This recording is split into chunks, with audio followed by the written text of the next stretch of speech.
প্ৰিয় দৰ্শক, বাস্তুশাস্ত্ৰৰ এই ২৭টা নিয়ম সদায় মনত ৰাখিব, আপোনাৰ জীৱন সলনি হ'ব।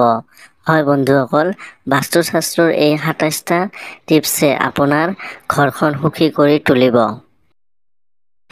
১ নম্বৰ, আপোনাৰ ঘৰৰ টেপৰ পৰা পানী টপাল টপালকৈ ওলাবলৈ নিদিব।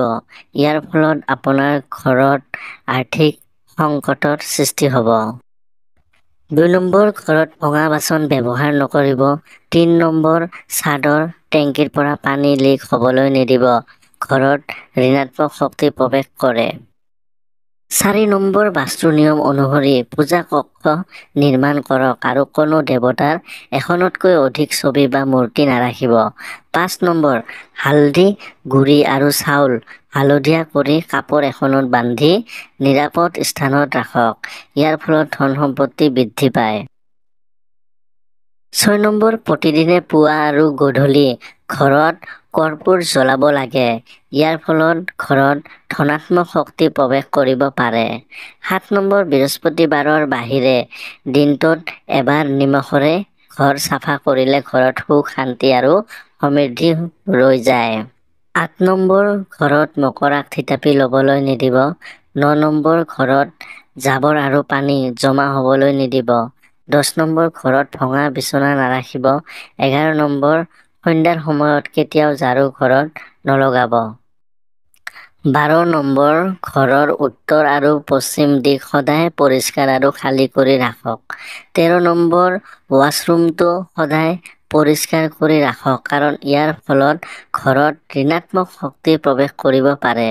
১৪ নম্বৰ, পশ্চিম দিশটো পোহৰ বা খালী ৰাখিব নালাগে কাৰণ ইয়াক কেৰিয়াৰত স্থিৰতাৰ বাবে শুভ বুলি গণ্য কৰা নহয়। ঝাৰুটো সদায় এনে ঠাইত ৰাখক য'ত বাহিৰৰ পৰা অহা কোনো অতিথিয়ে ইয়াক দেখা নাপায়।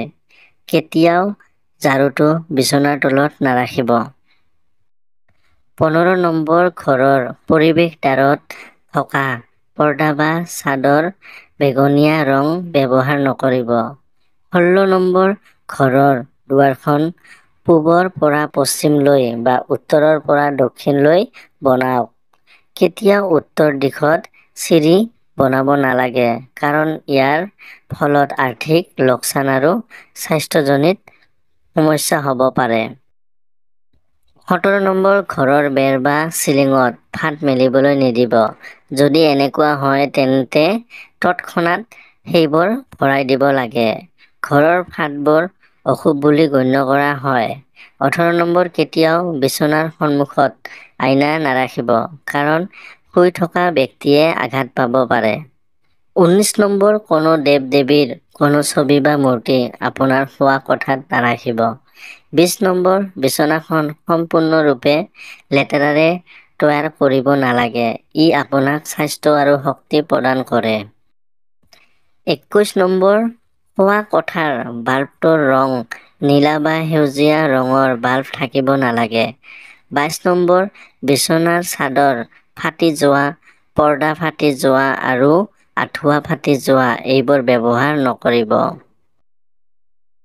২৩ নম্বৰ, দেওবাৰে কেতিয়াও তুলসী মাক পানী আগবঢ়াব নালাগে। ২৪ নম্বৰ, বিচনাখন শোৱা কোঠাৰ দুৱাৰৰ সন্মুখত ৰাখিব নালাগে। ২৫ নম্বৰ, পুৰণি ফটা জোতা আৰু চেণ্ডেল শোৱা কোঠাত নাৰাখিব। ইয়াৰ ফলত ঘৰলৈ ঋণাত্মক শক্তি আহে। ২৬ নম্বৰ, খাদ্য খোৱাৰ পিছত কেতিয়াও প্লেটত হাত ধুব নালাগে। ২৭ নম্বৰ, ঝাৰু কেতিয়াও থিয় কৰি নাৰাখিব। গতিকে বন্ধুসকল, এইটো আছিল আজিৰ তথ্য।